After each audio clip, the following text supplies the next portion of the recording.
Welcome back to JSA TV, where we're covering the latest stories, trends, and innovations from leaders in global connectivity, real estate, and the networks within. I'm Buffy Harakitis of JSA, and we are live from Datacloud Global Congress 2024 in the heart of the French Riviera. And joining me today is our very dear friend, Nabil Mahmoud. He is with the Nomad Futurist Foundation and one of our top leaders in the industry. Nabil, welcome. Well, thank you for having me. It's wonderful to be here in Cannes with you guys.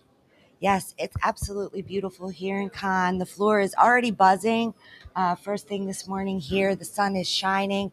No better place to hold the Data Cloud Global Congress. And what I hear is this is the biggest and best Data Cloud Global Congress to date. Absolutely. I've been coming out here for a few years. I've not seen these many people out here.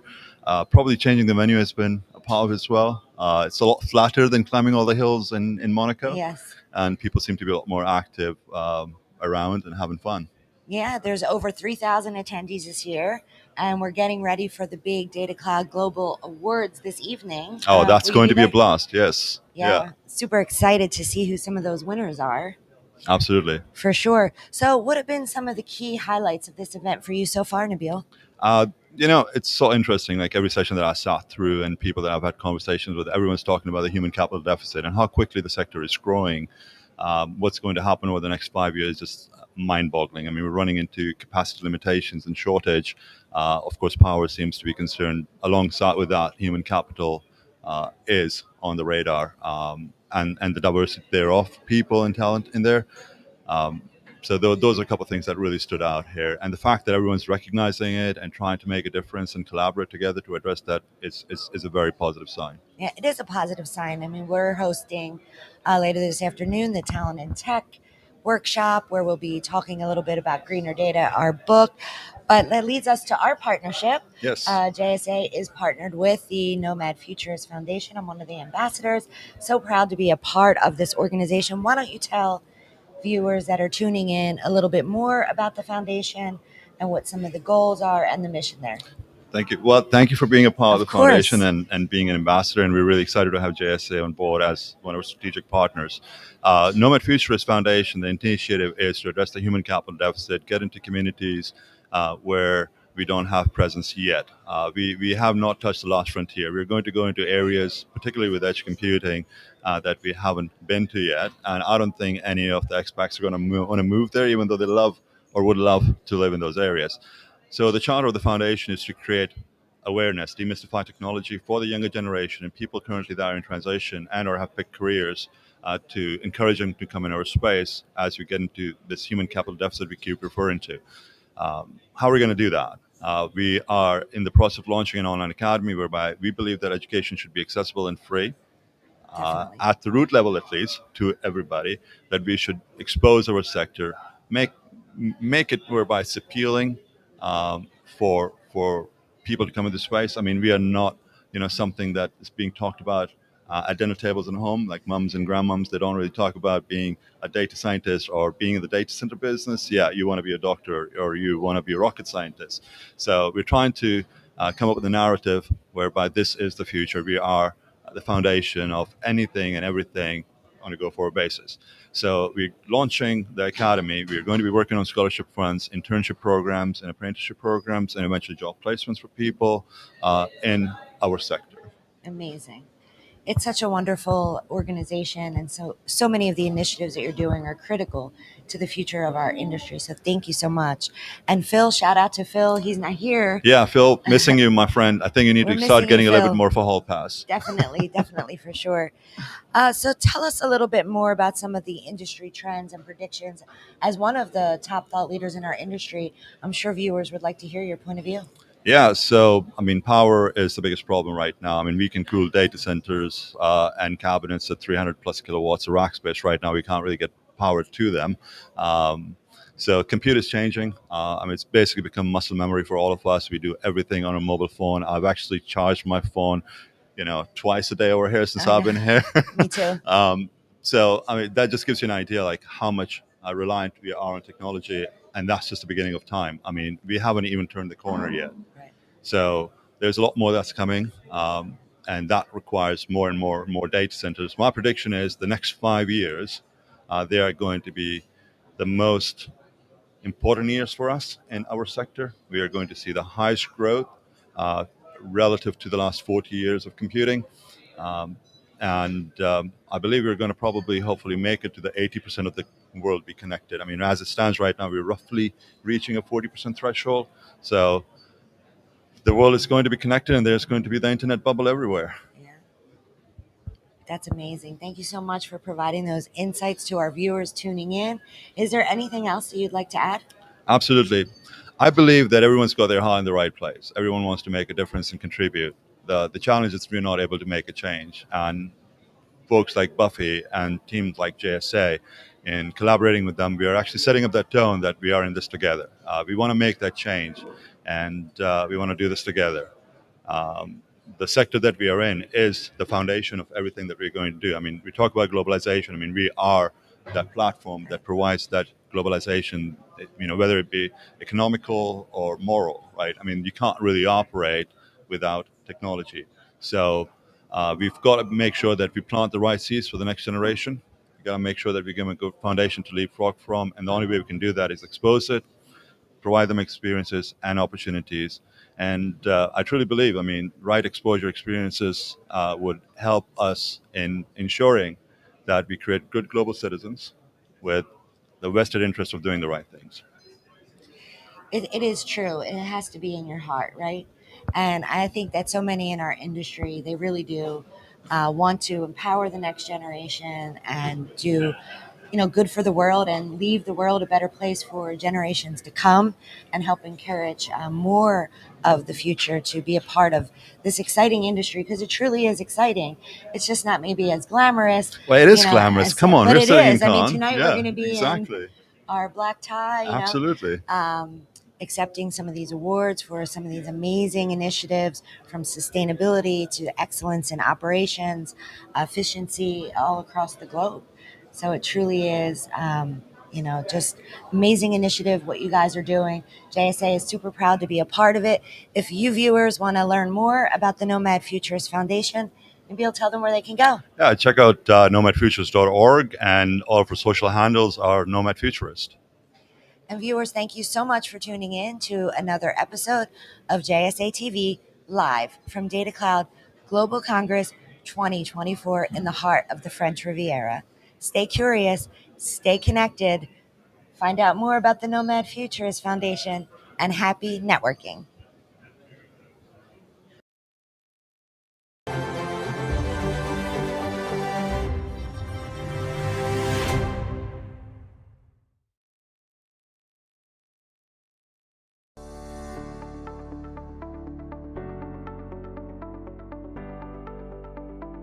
The chapter looks at the core functions of the industry, but I take the position that incremental improvements won't get us much further, and being dogmatic about sustainability and sustainability optics is also a shortcut to failure. So it takes a look at some of the places we've gone wrong, some of the places we could go wrong, but directionally where we could go right. And I suppose it comes down to math versus sustainability trends, but in a relatable way, hopefully. So the chapter is titled Making Your ICT Value Chain Net Zero. And in it, I present a framework for addressing emissions from purchased goods and services. This can be somewhat of a daunting task, as it involves what they call Scope 3 emissions from your value chain. And these are typically the largest source of emissions for a company in the ICT industry. And it has everything that makes addressing climate change tricky. It's hard to measure, it's beyond your direct control, it requires a longer time horizon, and involves changing the behavior of others. To add to the complexity of this task, many companies have thousands upon thousands of suppliers. So my chapter gives some insight into where to start and how to build a program. And it's based on the work that I've been doing over the past few years, specifically engaging procurement and creating a framework for sustainable procurement, which I call the Net Zero Framework for Purchased Goods and Services and Capital Goods.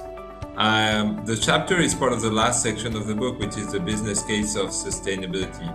And in my chapter, I basically go beyond what I would call the hard business case to describe a bit what is a soft business case.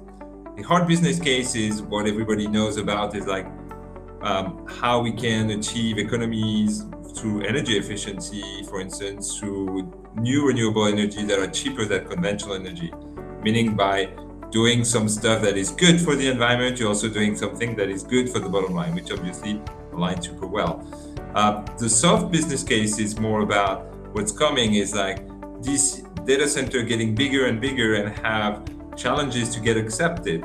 And so sustainability is going to be the key to get data center to be accepted by local communities. So the next generation data center are going to be sustainable or will not be.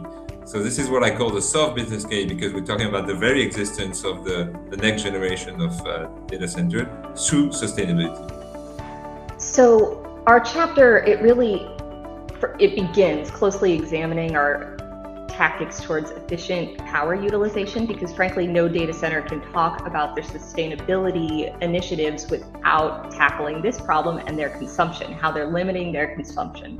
So we focus on introducing the chapter of how we originated in building smaller, highly efficient data centers using the equipment and technologies that we knew would operate the best. And so all of those goals were to reduce energy usage for operations, for cooling, for lighting, and all of those, and taking deliberate actions across our system designs, our operational procedures.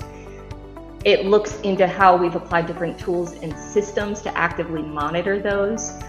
A little bit into our designs about how we feature primarily waterless cooling, or in one case, closed loop cooling, where we try to recognize there are trade-offs between air and water-cooled facilities. So you'd have to dive into that section to that.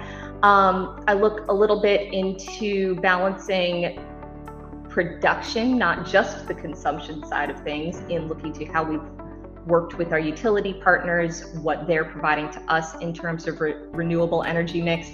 And last, I actually cover some of the sustainability assessments that we've used to evaluate and substantiate our commitments, because, we wanted to make sure we believe we're doing the right thing. We wanted this vetted by an industry third party. So this was performed by Informatech. It's their DEEP, or Data Center Energy Efficiency Program. And it scrutinized our energy, water usage, mechanical, electrical, airflow, operational processes. It was actually intense. And they looked at other things we did, like building a recycling program for construction materials where nothing had existed at the time. So they balanced all of that, and they came out with a gold level certification for their DEEP review. And that's the highest tier that you can achieve. So that's our chapter, is diving in and looking through the course that journey has taken. Key that it's a journey. It's one we'll continue to navigate our course on very, very carefully, and in every way strive to do the right thing for our customers, our stakeholders, our communities, and the world.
Welcome back to JSA TV, where we're covering the latest stories, trends, and innovations from leaders in global connectivity, real estate, and the networks within.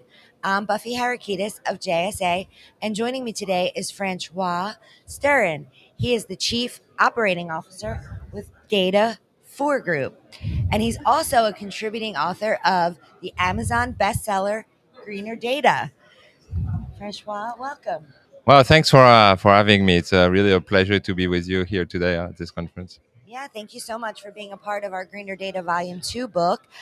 In your chapter, you co authored with Mary Allen. Correct. Yeah. Shout out to Mary Allen of Mhm. Insights Yes. as a Service. The chapter is titled The Open Data Center Sustainability Proves the Case for Next Generation Build. Can you describe some of the key takeaways in your chapter and why you chose to write about this topic? Yeah, it's a very important topic, and the key is to prove that actually sustainability is critical and is make economic sense.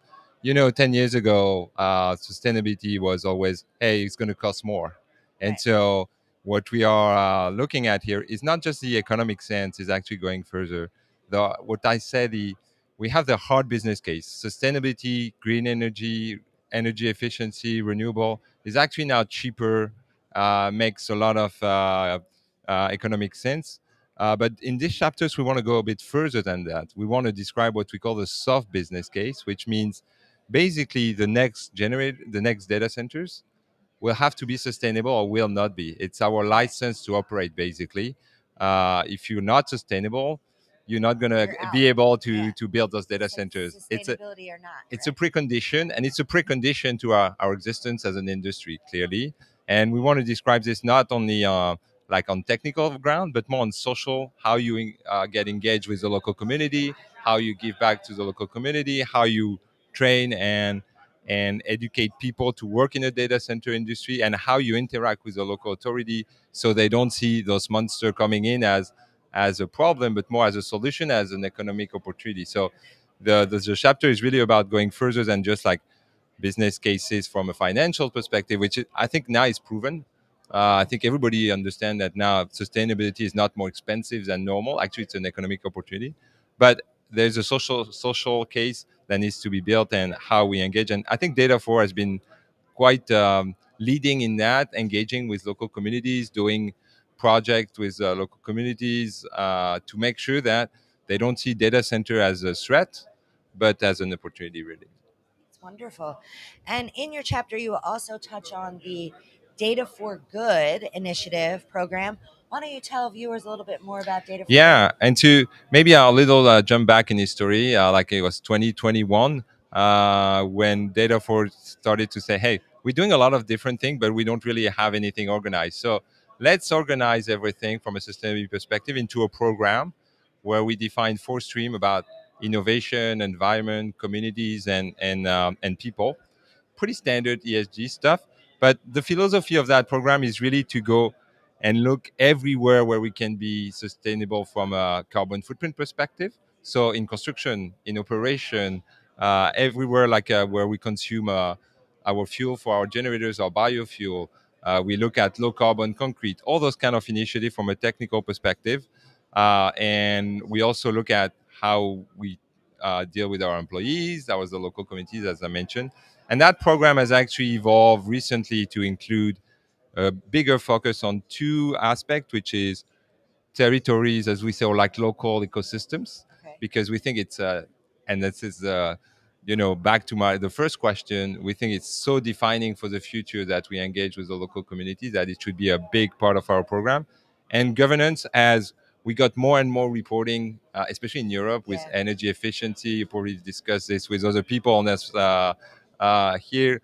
What we call taxonomy in Europe, like we got a lot more data requirement, and our industry is getting watched over a lot more. So we need to structure ourselves to be um, able to comply and to do it the best way possible for the Yeah, business. to meet those regulations, Correct. but also be a part of the community. Correct, Right? exactly. A growing member of the community.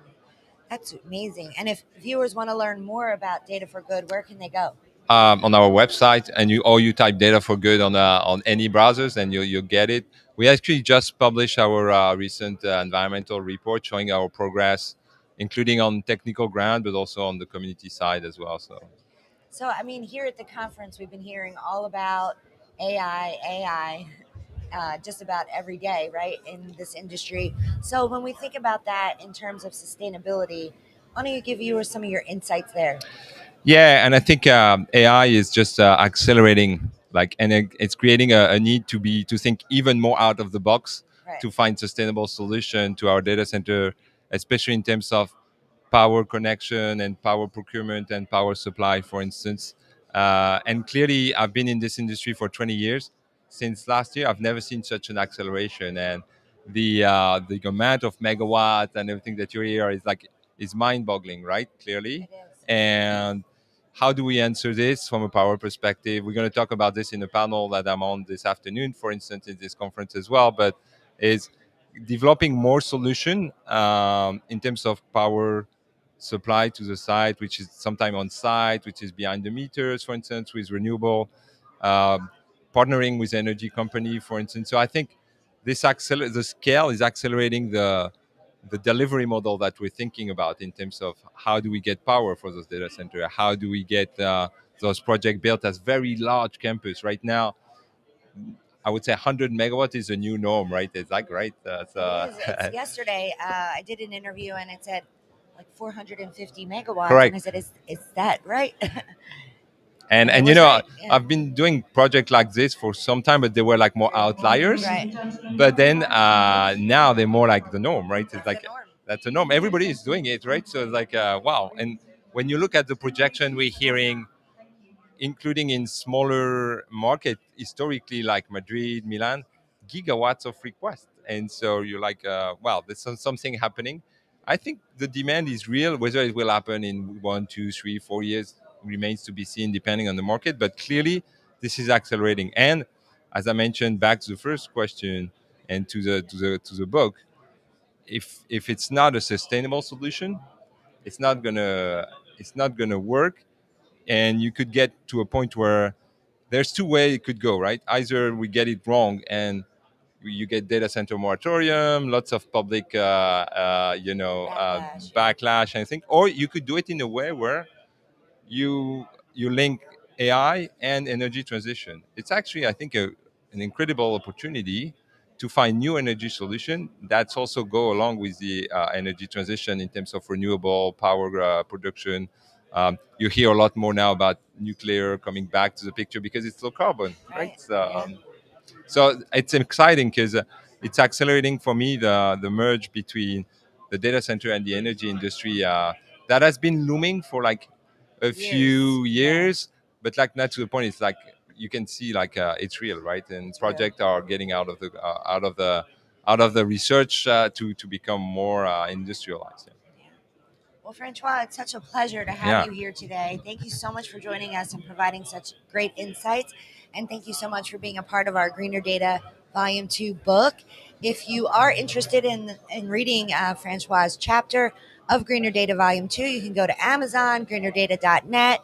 And if you're here at the show, Francois is coming up on a panel you mentioned. It's at 2:10, just after lunch. I'll try to get people still at in a good attention level, right? But I think this is definitely one of the key topic of this conference is around how we power those very large sites in the future, right? So.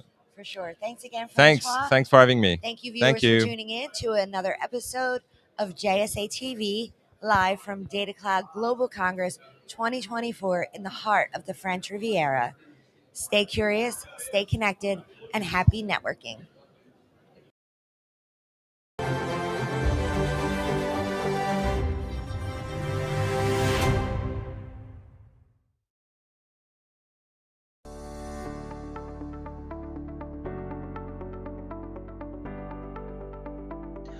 You know, the main point of the chapter is that sustainability is not simple. It is a complicated problem, and it requires comprehensive solutions. And we need to make sure that while we're finding solutions and implementing them, we do it without exacerbating other problems or creating new ones. So I think if I had to boil it down to the three takeaways. The first one is that we're all in it together. The solutions that we pursue, they have to work for everyone globally, not just our industry or not just a particular player. We need to find holistic, comprehensive solutions. The other one, like I said, we can't break something else. There's 17 SDGs, or Sustainable Development Goals. There's 9 planetary boundaries, and we have to keep our eye on all of them. And I think really at the very bottom line, the simplest way to become more sustainable is to take less and make less, and therefore we waste less. If somebody reads my chapter, the most important thing that they should really take away from it is this micro to macro approach. Really looking at data centers and sustainability in data centers as a holistic thing, as opposed to just individual products or individual isolated systems. Really taking a broader view, and in fact, that micro to macro approach, even those small individual items that really one doesn't think of as having a significant impact on an isolated basis, really begin to snowball and add up and have a broader impact on a programmatic basis. There are two defining trends of our time: digitization and sustainability. So on the one hand, everything that can be digitized will be digitized, driving a huge amount of data and need for compute. On the other hand, we have a rapidly evolving climate crisis, with governments, businesses, individuals needing to take urgent action to curb emissions.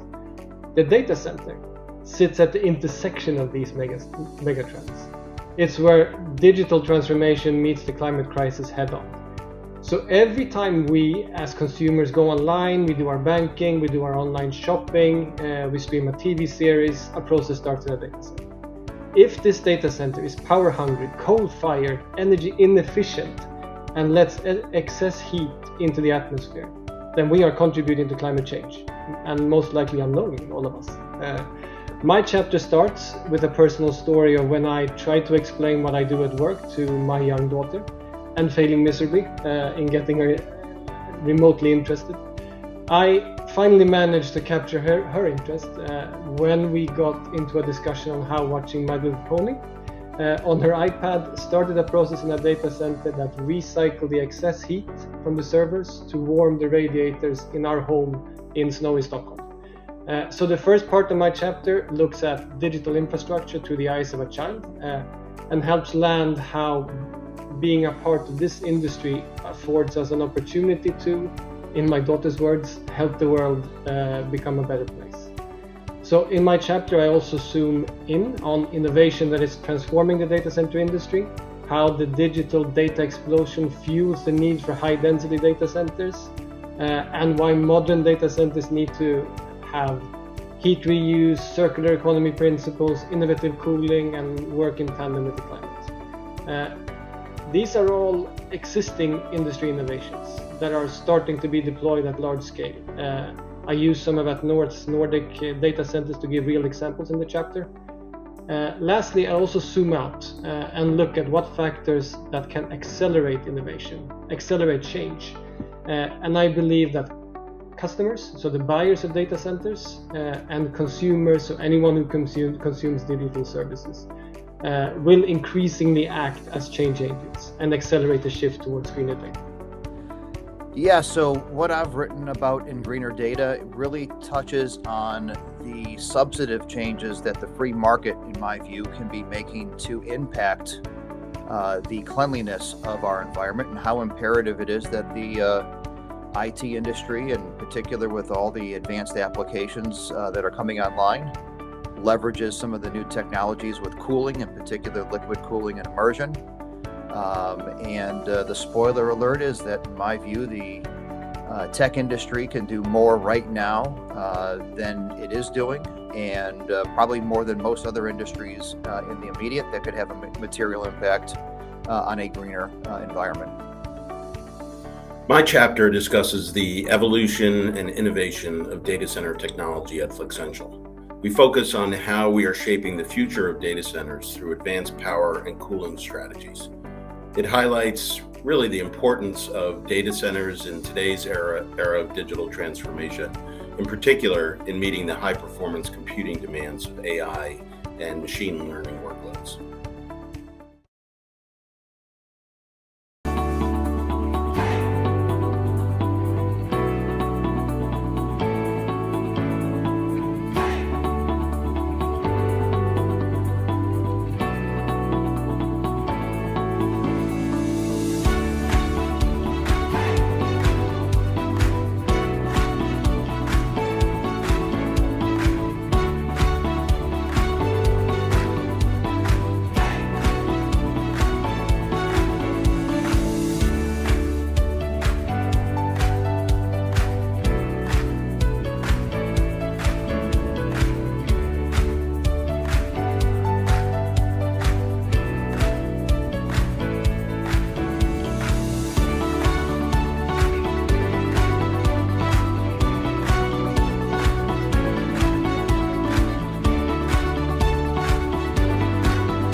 Welcome to JSA TV, where we're covering the latest stories, trends, and innovations from leaders in digital connectivity, digital infrastructure, and the networks within.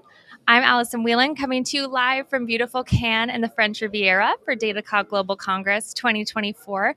And joining me is Dr. Atif Ansar of Foresight. Dr. Atif, thank you so much for joining us. Thank you very much for having me here. Of course. So to start, can you tell our viewers a bit about Foresight and what you do? Great. So schedule is king in big projects like building data centers. Yet 9 out of 10 data centers run over time.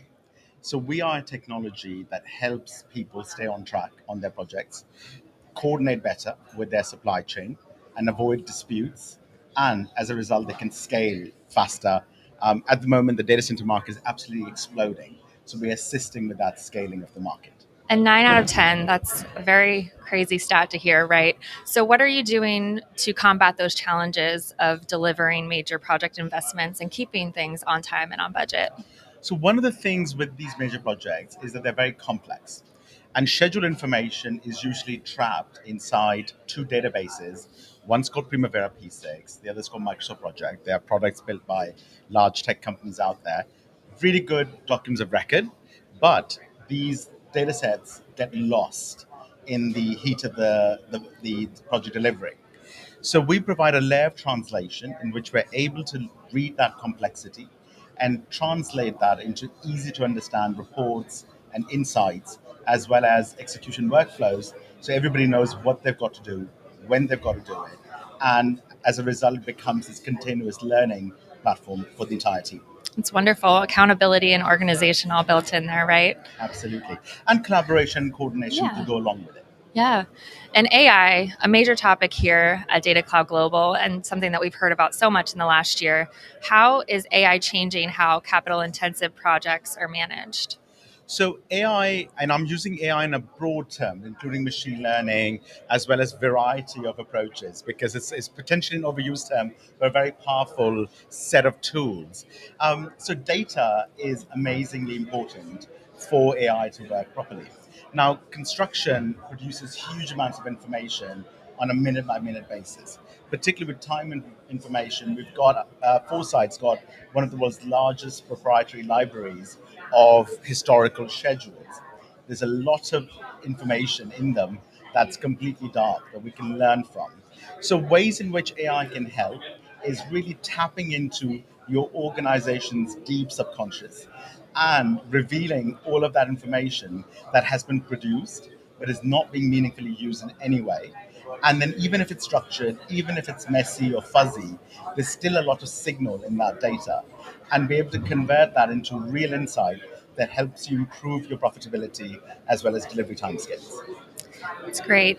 And for viewers who might want to learn more about this or get back on track with their project, how can they reach out to you or connect with you and your team? Great. Well, check us out on foresight.works. And at the same time, please reach out to me. We would love to show you a demo. And it's very easy. All you need, we don't disrupt your existing people or processes. So if you think about people, process, and tools, that's almost the order in which we think about it. So people come first. In fact, we often talk about how AI is ultimately helping people deliver faster. So jobs are busy, so we don't want to disrupt people doing what they do best. But at the same time, it's very easy to see AI in action by simply uploading one of your schedules and testing it for yourself and being blown away by the insights that come out of it instantaneously. Yeah, AI is a resource for us, right? Absolutely. Well, thank you, viewers, for tuning in, coming to you live from Datacloud Global Congress. And be sure to reach out to Dr. Atif and schedule that demo. Until next time, happy networking. Thank you.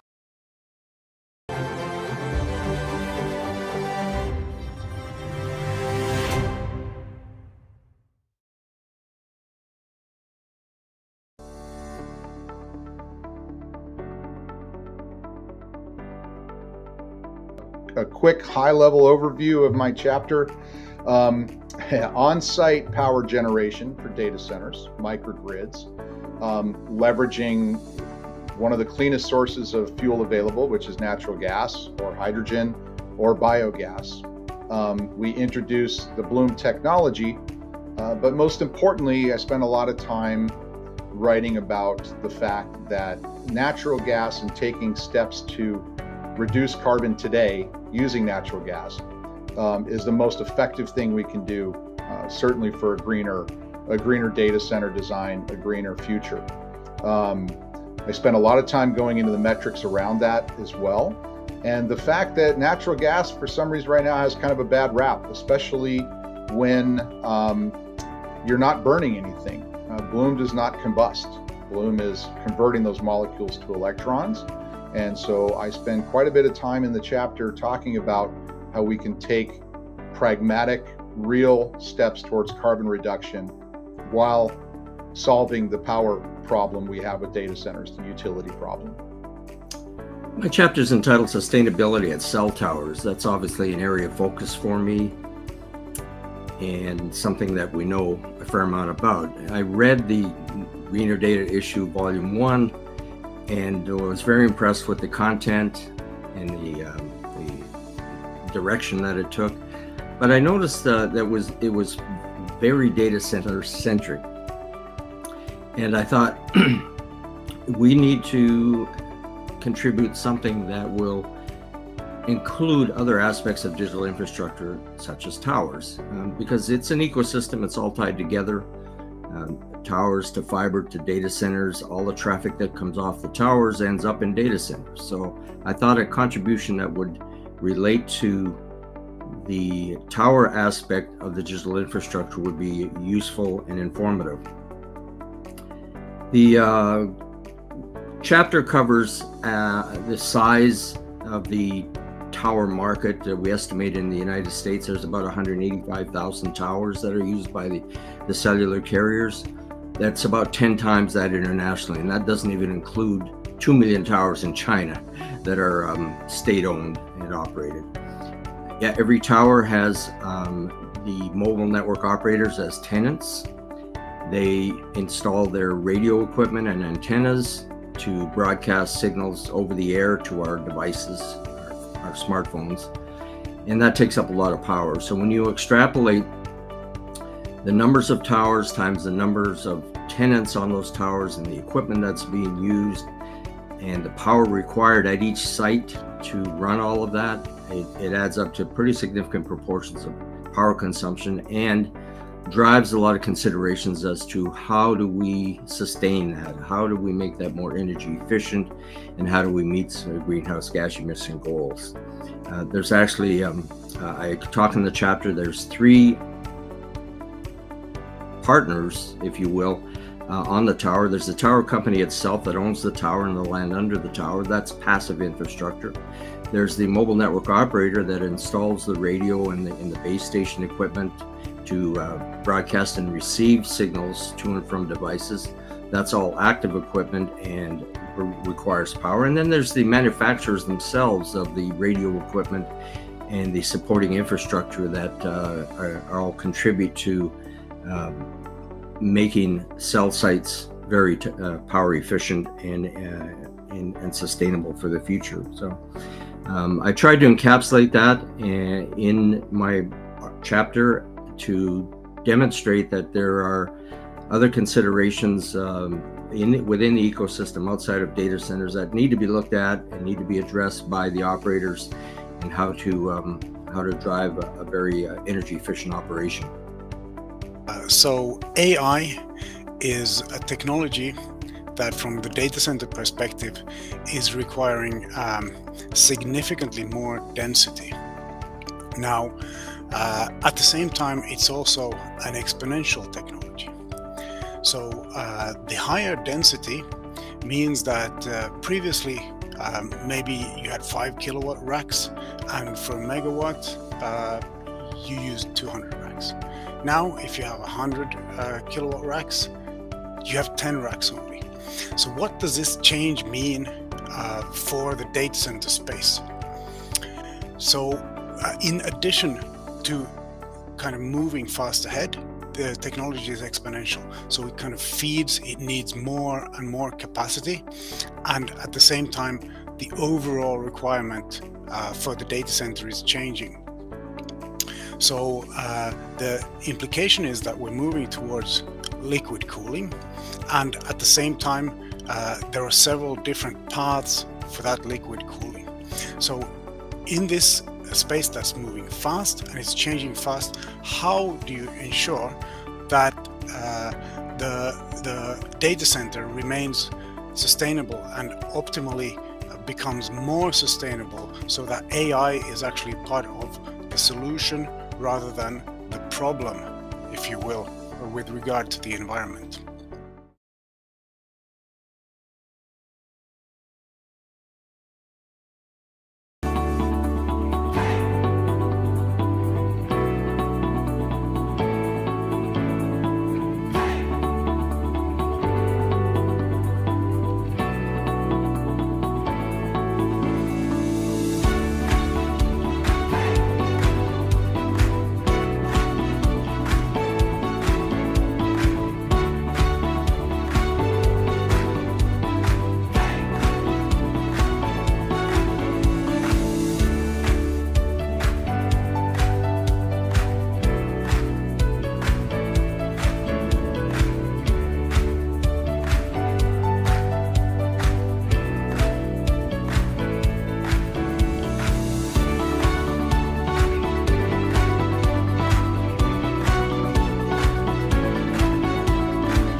Hi, everyone, and welcome to JSA TV, where we're covering the latest stories, trends, and innovations from leaders in digital infrastructure, connectivity, and the networks within.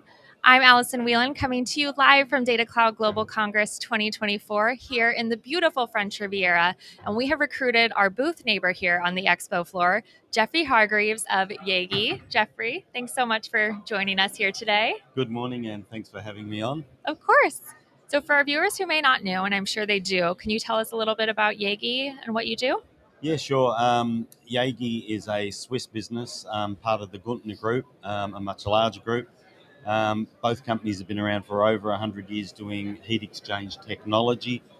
So fundamentally, Yagi manufacture cooling technologies right across industry, but a huge part of our business for the last 30 odd years has been data centers. Okay, 100-year history, huh?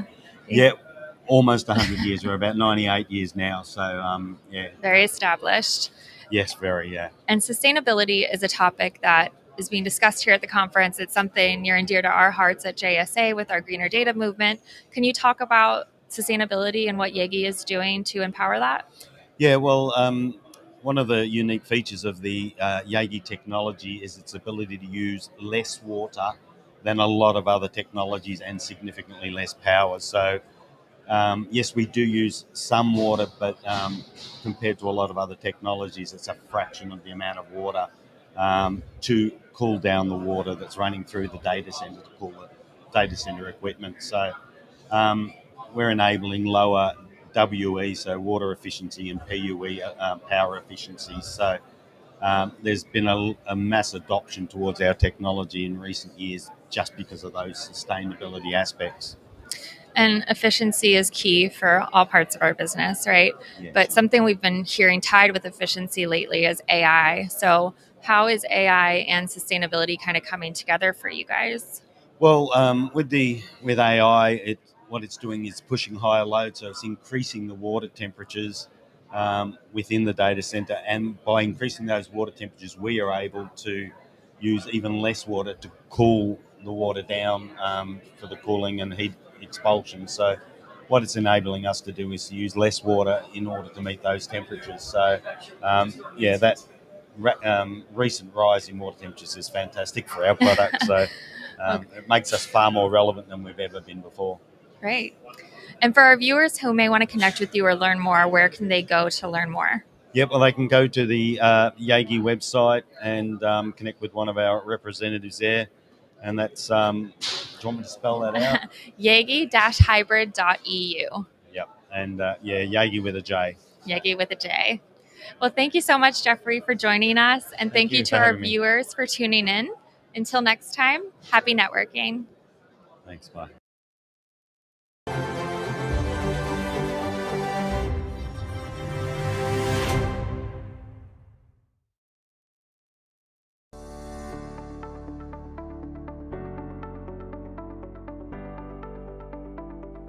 Yeah, the chapter that I've written is about painting the right picture around business cases, particularly around sustainability business cases. And the most important part is that we see regularly when we're talking to customers about how business cases are presented to the C-suite and how a lot of them sometimes really don't get across and be approved. There's a very common case where no is one of the easiest answers that comes back from the senior management team. So the purpose of the chapter is to really break down what makes a really good business case and hopefully enables the reader to understand how they can structure it to make sure that they do get the approval. Key points and key takeaways from those things are about knowing the future of your business and really forward scanning the market to really help the C-suites understand how their environment is changing and why the business case can really help the organization move forward.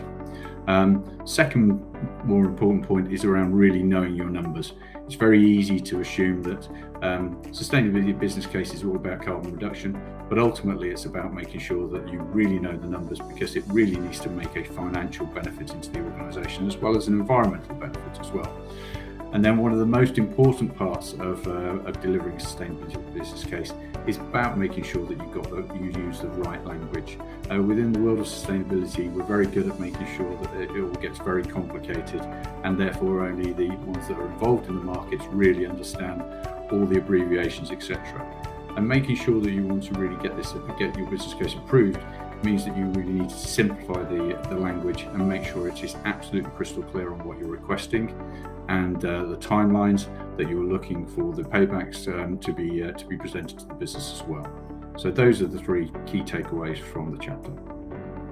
Yeah, sure. So in a world where data centers, data in particular, and digital infrastructure is becoming part and parcel of our daily lives, it's critical that we start to look at how we harness the power of technology and greener data to combat the environmental topics that we have today. So the focus of the chapter is really around how we look into the new technologies coming into this space, how we accelerate the application of AI platforms to make sure that we reduce energy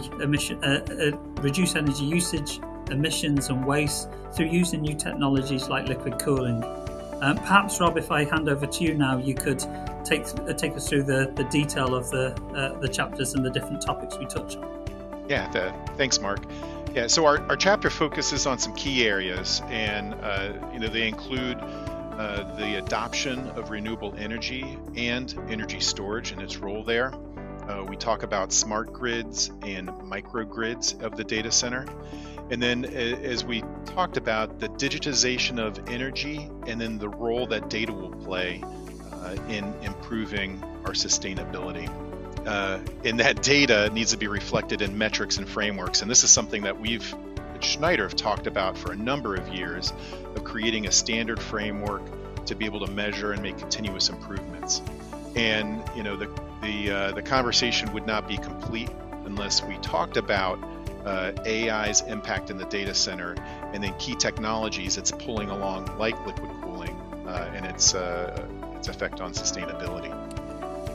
Yeah, so our chapter is about how data centers can actually be used to solve potentially UN SDG 6, people not having access to water, and UN SDG 7, people not having access to electricity, by thinking outside of the box and placing them, as I mentioned in the introduction, in emerging market rural areas, these micro data centers that are powered by solar. So really the chapter just kind of goes into how we sort of came to the idea, then also some of the trials and tribulations of being an early stage startup relying on a brand new technology like Starlink, and what are some of the early outcomes of our initial prototypes and projects. And finally, the most important is how we see this scaling up and what this will look like in the future. Sure, the EcoSense chapter is on accelerating data center sustainability journeys. We spent many years developing innovative energy efficiency solutions for data centers. So it's exciting for me, and I have to say long overdue, to see data center sustainability and the whole greener data center movement start to get some real momentum. Key takeaways from the chapter. It really is around data center workload is only going one way, and that was long before obviously the much heralded AI deployments and the huge growth coming down the pipe from AI. But it's a challenge, so balancing this unprecedented, almost once in a lifetime workload growth against non-negotiable energy efficiency programs is just a massive challenge for the whole industry. So we look at ways how you can balance this huge growth while still delivering on energy efficiency programs. And it's just vital that you have the right tools, the right processes to make informed decisions based on very real-time data sets to deliver ultimately tangible deliverables to make energy efficiency savings.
Welcome to JSA TV, where we're covering the latest stories, trends, and innovations from leaders in global connectivity, digital infrastructure, sustainability, and the networks within. I'm Allison Whelan, coming to you live from Datacloud Global Congress 2024 here in the beautiful French Riviera. And I have two guests joining me today. We have Jackie Pluchon and Ben Rapp from Kohler Energy. Gentlemen, welcome. Thank you for joining. Thanks, Allison. Of course. And so congratulations are in order. Kohler Energy is nominated for not one, but 2 awards at this evening's awards ceremony. Congratulations. So we will start with the first one, Data Center Vendor of the Year. Jackie, can you share with our viewers what it means to be recognized for this, and not only for supporting customers, but making such an impact on the market? Sure, thank you. No, first, it's really an honor, I think, for everyone at Kohler Power Systems, Kohler Energy, to be recognized for such an award and among such a prestigious list of vendors. Yeah. So I think it is a result of not only the work over the past 12 months, but the result of the strategy somewhere for the last 7-8 years. It started with the introduction of our Kohler engines in 2016, which was a new engine for the market, a new solution for the customers. And now we're ranging up to 4,500 kVA, which is the largest output in the market. So a great solution for customer in terms of power density. And also we developed over time some solution for enclosures, large enclosures, which is also a key point in the market.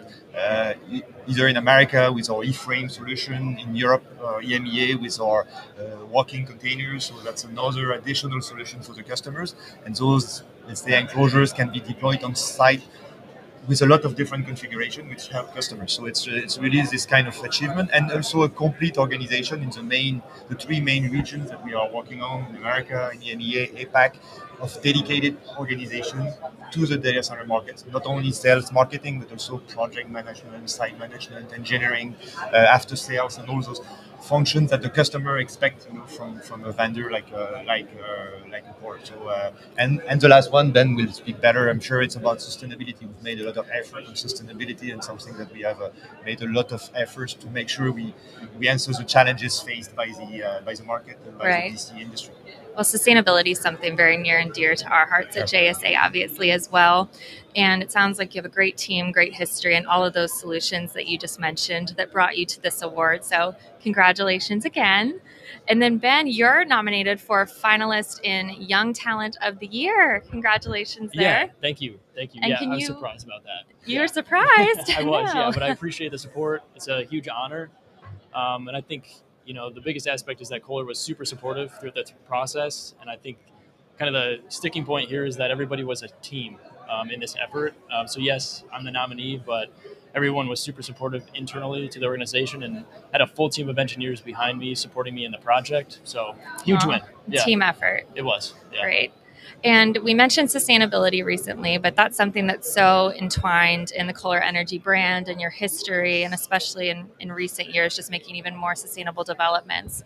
Can you share what sustainability means for Kohler Energy and what you're doing there? Sure. Definitely. It's, of course, very important for everyone right now. Over the world somewhere, but in our business, I think we see it as a path. It's not something that you're going to resolve from day one. Right. It's a path that we have tried to put in different steps. So the first step for us was to be sure that we can have our engines compliant with HVO, which is the best solution today to reduce carbon footprint when the genset is running. And the other solution for us was also proposing specific maintenance programs that allows you to run less and less your generators, as little as possible, but still to be ready the day it needs to start. So that was, the first step that we have developed for us to reduce our carbon footprint and help our customers to answer those challenges they have in front of them. Meeting the demands. And Ben, anything you wanted to add there from a sustainability standpoint? Yeah, I think we just really understand that all of our customers are on different stages of their sustainability journey. So how do we provide solutions that meet all of those various needs? And I think, Jackie spoke to a lot of those with renewable diesel and HVO, but it's also going to newer technology solutions such as fuel cells. We've developed our first 100 kilowatt solution. We're looking at other opportunities out there, and really just being able to provide this suite of solutions that complements the existing portfolio and supports our customers with their sustainability. Well, it's no doubt a very exciting time for Kohler and for each of you. So thank you both for being here and good luck tonight. I wish you both the best of luck. Thank you. And thank you to our viewers for tuning in, coming to you live from Datacloud Global Congress 2024. Until next time, happy networking.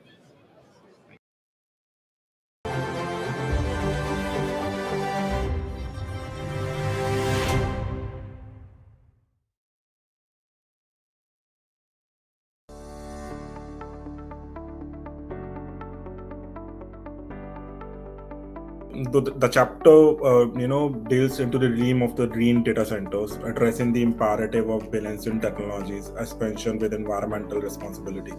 It emphasizes the necessity of transitional towards the sustainable practices to mitigate the environmental impact of data centers.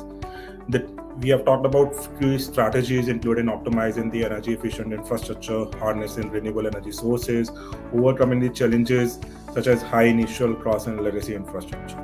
There, we also incorporated few case studies where we highlight how successful implementation eventually helped the organization to bring all those sustainability initiatives within the business and demonstrate the successful benefits, including cost reduction as well as decreased carbon emissions.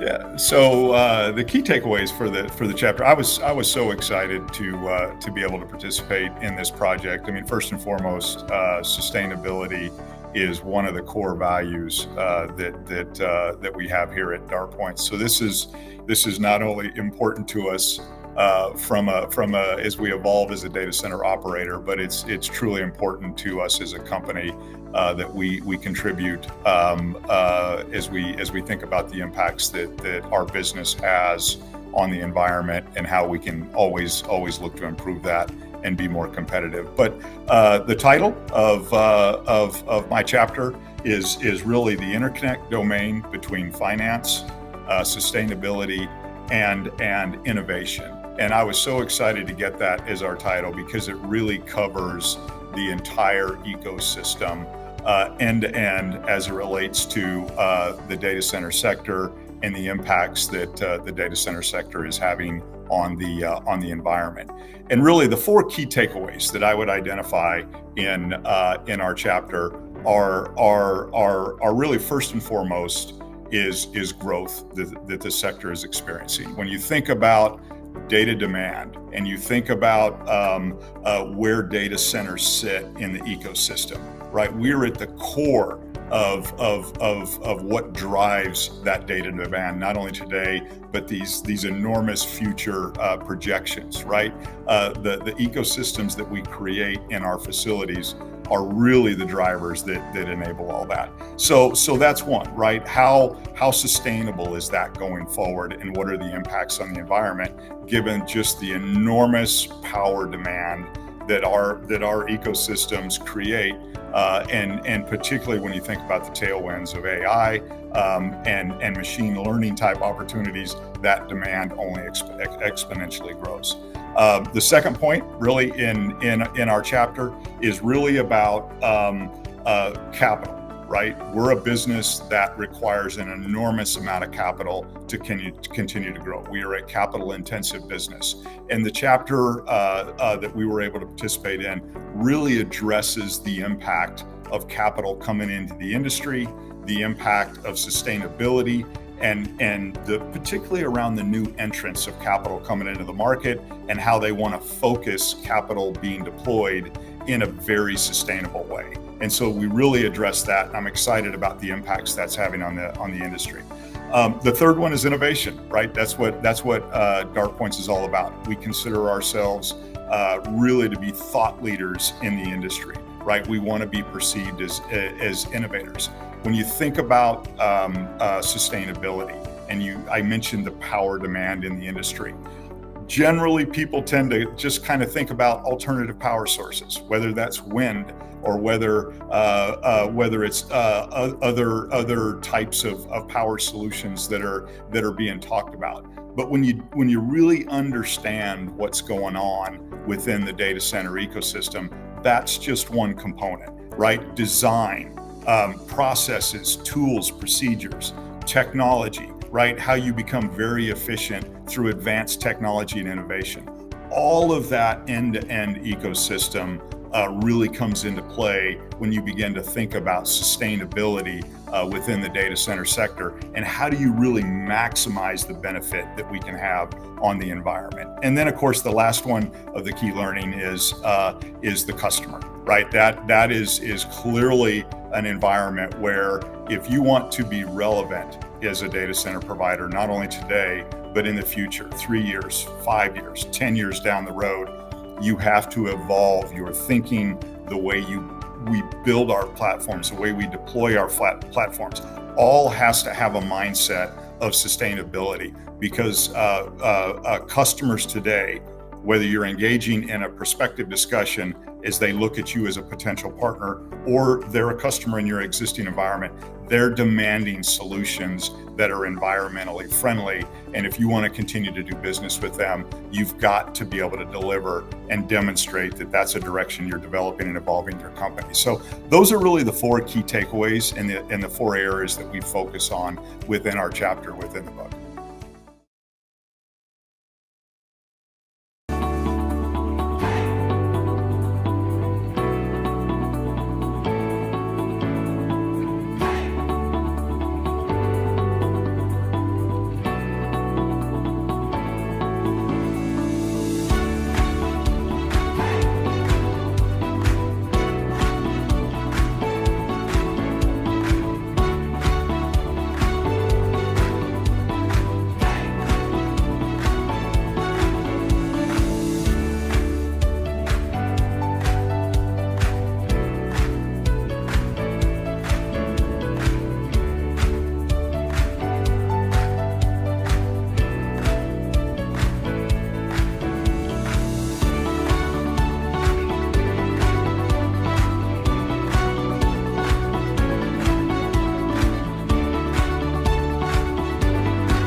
Welcome to JSA TV, where we're covering the latest stories, trends, and innovations with leaders in digital connectivity, infrastructure, and the networks within.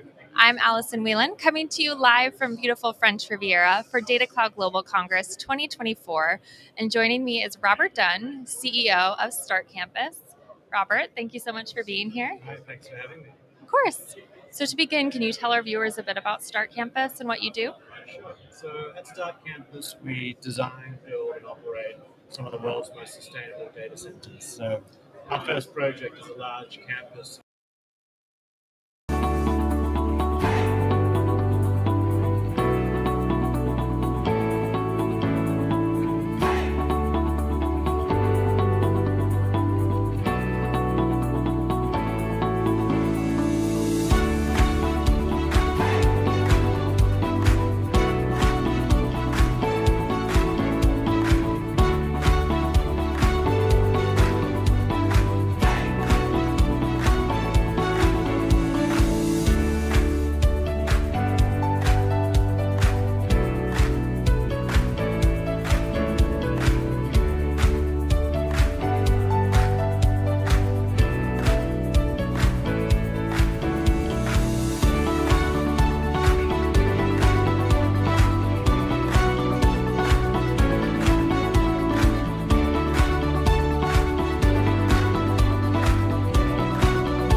Welcome to JSA TV, where we're covering the latest stories, trends, and innovations from leaders in digital infrastructure, connectivity, and the networks within. I'm Allison Whelan, coming to you live from the beautiful French Riviera for Datacloud Global Congress 2024. And joining me is Robert Dunn, CEO of Start Campus. Robert, thank you so much for being here. Hi, thanks for having me. Of course. So to begin, can you tell our viewers a bit about Start Campus and what your team does? Sure. So at Start Campus, we design, build, and operate some of the world's most sustainable data centers. Our first project is in Portugal, in a town called Sines, which is just south of Lisbon. When the campus is fully built out, it should be around 495 megawatts of IT load. And our first building is going operational in Q4 of this year, and that'll be 16 megawatts. Mm-hmm. And sustainability is something that's so near and dear to our hearts at JSA. And I think you're being modest with how you're explaining it. So how are you approaching building data centers of the future? So for us, it's all about flexibility and scalability for our customers. I think we're seeing some emerging trends in the market, densities going up, so focus on liquid cooling. So we're looking at designs that can evolve over time with our customers' needs. So what do I mean by that? So we have a data center that's entirely modular in its design. So if a customer wants to take half of a data center, we can provide that option to them. Or if they want to take an entire one that's built to suit, we can provide our design solutions for that as well. Scalability is also really, really important to our customers. So we've designed a seawater cooling system, which again, to the sustainability piece, both provides a really low PUE, great efficiency, but also it can scale up. So if a customer has a need for a few megawatts today, but wants to grow that to 50 or 100 megawatts tomorrow, we can do that with just the flick of a switch. Yeah, very versatile. And what would you consider the key elements to getting these data centers to creating that sustainability? So it all comes down to efficiency, firstly, so PUE. So again, our cooling system is completely designed to have the lowest PUE possible and the lowest WUE. So we're doing that by using a seawater facility, as I said. That takes the seawater out, Atlantic Ocean temperatures, very, very cold, passes it through a heat exchanger and then back out of the ocean. So we don't actually use the water, we just use the cooling power of it. That gives us a low PUE. It also means no water usage. So instead of cooling towers, which use masses of water and industrial or even potable water from local towns, we don't need any of that. So that's number one. Second part of it is renewable energy. So Portugal's a great place with a grid that's fully supported by renewable energy. On any given day, that can be between 70 and 90% renewable with wind, solar, and hydro. So we're tapping into that, but we're also supplementing that. So we're looking to build our own solar farms, partner with our own wind turbine companies as well, to try to get that mix of energy locally to us. A combination of the resources then. Exactly. And for our viewers who may want to learn more, where can they go to connect with you or to learn more about Start Campus? So you can start by jumping on LinkedIn, looking up Start Campus, or look at our website at startcampus.pt. Well, thank you, Robert, so much for joining us. And thank you to our viewers for tuning in, coming to you live from Datacloud Global Congress 2024. Until next time, happy networking. Thank you.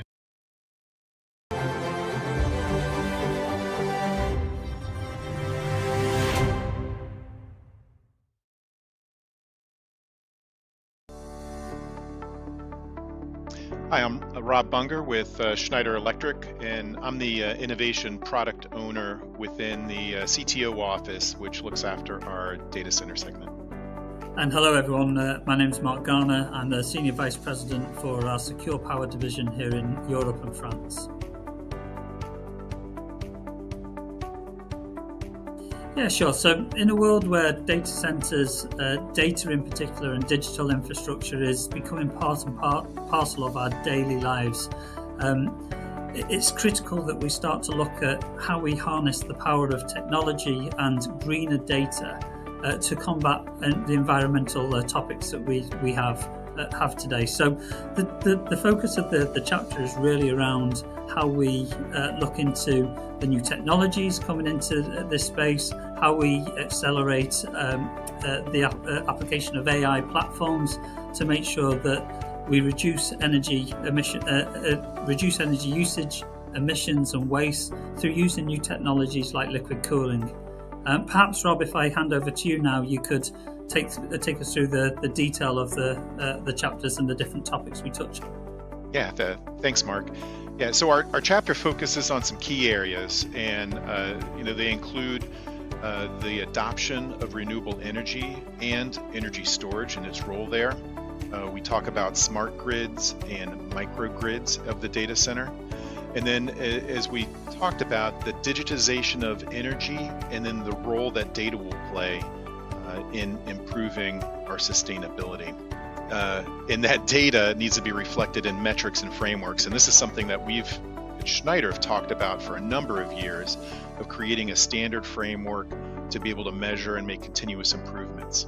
And the conversation would not be complete unless we talked about AI's impact in the data center, and then key technologies it's pulling along, like liquid cooling, and its effect on sustainability.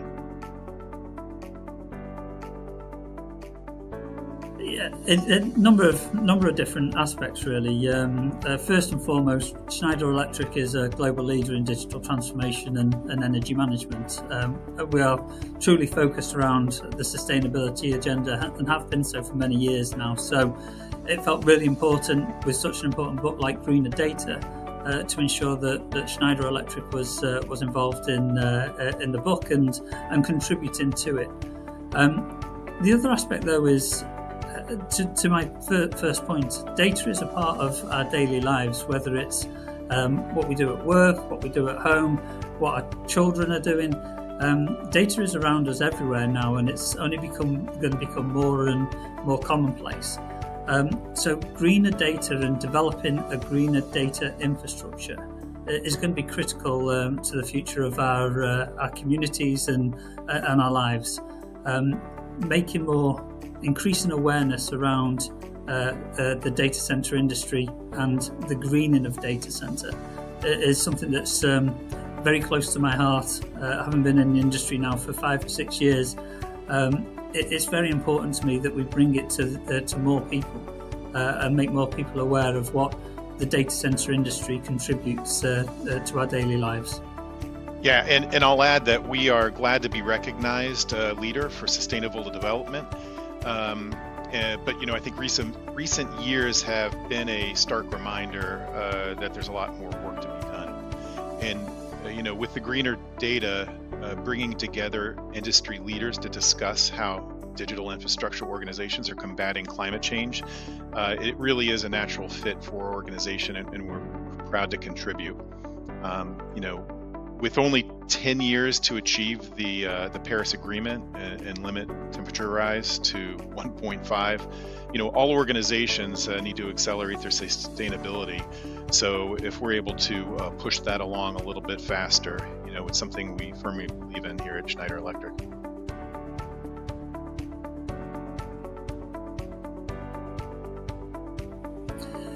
Yeah, so AI is obviously the topic on everyone's mind at the moment, but AI will change the way data centers are designed, built, and operated in the foreseeable future. It's going to put more onus on sustainability demands in data centers. The estimation we have here at Schneider Electric is that AI workloads is going to represent somewhere between 15 to 20% of total data center energy by 2028. That's a significant amount, so we need to design our AI data centers with sustainability in mind, making sure that it's there and ready to support our future. Yeah, I fully agree, Mark. And AI is forcing us to really rethink how we design data centers. We've already seen, new ways to do things, and although we say it's 15 to 20%, these new ways to do it are highly sustainable and will proliferate across all types of data centers. So we do see it currently as a challenge on how do we tackle things, these high densities and liquid cooling, but ultimately a real opportunity to make the whole industry efficient and sustainable.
Welcome to JSA TV, where we're covering the latest stories, trends, and innovations with leaders from digital infrastructure, global connectivity, and the networks within.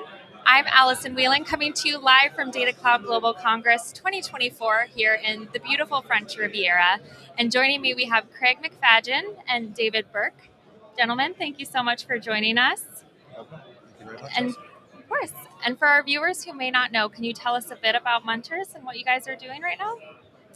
Well, we're sort of heat rejection cooling experts in the data center industry. You know, our underlying philosophy is to have the most efficient cooling products in the market for today's demands, but also having that future flexibility for as the world transitions, possibly from air to liquid cooling, or probably from air to liquid cooling. So we're always looking at better ways of doing things. We always feel that there's an improvement to be done, and we keep putting money into our R&D to make sure that we meet those demands.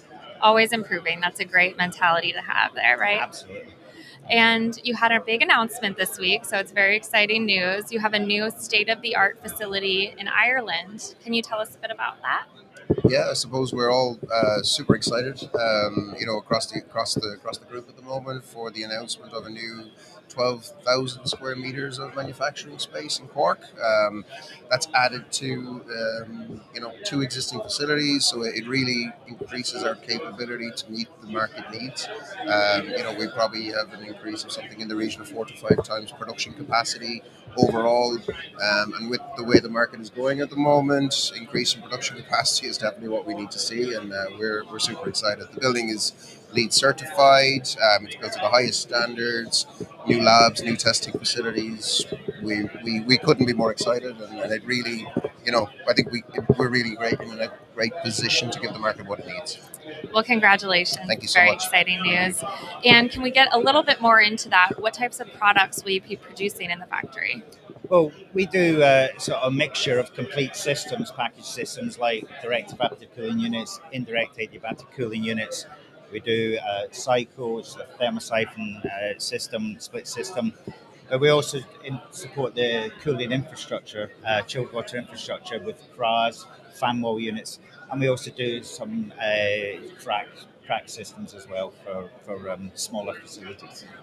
Well, it sounds like it's going to be an amazing facility. So congratulations again. Thank you so much. And with that excitement on the mind, what are you most looking forward to in the years to come? You have so many things in the works at Munters. What are you most looking forward to?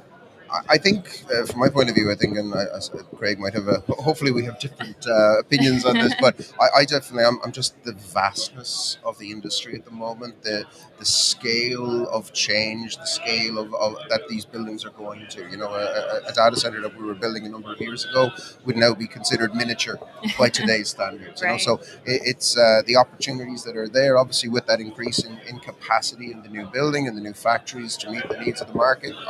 It's just so exciting, as a salesperson and as somebody that really enjoys doing that. The opportunity to do it and the capability internally to do that now is just brilliant. What about you? And from my point of view, the way I look at it, this industry is growing rapidly, as David just said, but it always has green issues on its mind. It has to be environmentally aware. It has to be fully sustainable. The core values in our industry, which are, led from the big hyperscalers downwards, has always been to do things as energy efficiently as possible, to do things as sustainable as possible. We use a lot of energy, so we have to try and minimize that constantly. And actually, that's our core values as well. Everything we do is to try and hit that goal. So, one of the great things about this industry, it's a very collaborative industry. We work with people, all types of people, contractors, consultants, end users, to all meet the same end goal. It's not adversarial at all. It is just collaborative to try and supply those energy efficient solutions. Yeah. And taking that lead on from that, ultimately having the full array of products now within our portfolio, I think is huge, and having the capability to meet the needs of the market, as I said, in that new factory. So everything from whatever way you want to do your liquid cooling to whatever way you want to do your air cooling, Munters have a solution for it. So it's a great position to be in, and busy times ahead, Craig. There is, It's definitely a great time to be in the industry for everyone. Absolutely. And for our viewers who may want to learn more and want updates on the factory, where can they go to learn more, to connect with you? Yeah, I suppose Munters.com or LinkedIn. Reach out to myself or Craig directly on LinkedIn, or any of the sales team, or Europe, America, wherever you are, come to us. We'll do our best to meet your needs. Well, thank you, gentlemen, for joining us. And thank you, viewers, for tuning in. Coming to you live from Datacloud Global Congress 2024. Until next time, happy networking. Thank you, Alison. Thanks.